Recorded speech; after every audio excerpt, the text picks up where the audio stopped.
How to fix Instagram profile add music option not showing.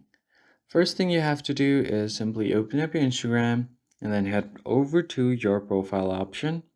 From here, if you tap on edit profile, you should be able to see music. As you can see, I've already added music here on my profile.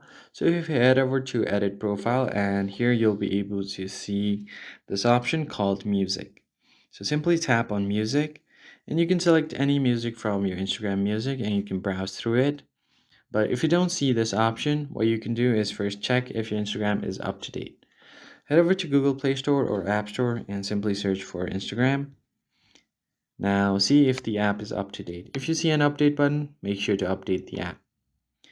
And even if your app is up to date but you still don't have that option, then it means that the update is not on your region. But this update has been out for a long time, so it should be out for everyone as of now.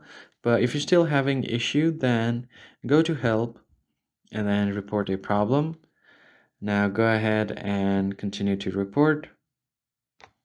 Now, what you're going to have to do is briefly explain what happened. So, explain that you don't have the add music option to your profile and you'd like to have it.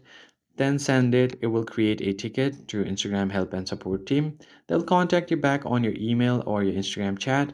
Just follow their instruction and you should be able to get that feature in a few days. I hope this tutorial was helpful to you guys. I'll see you on the next one.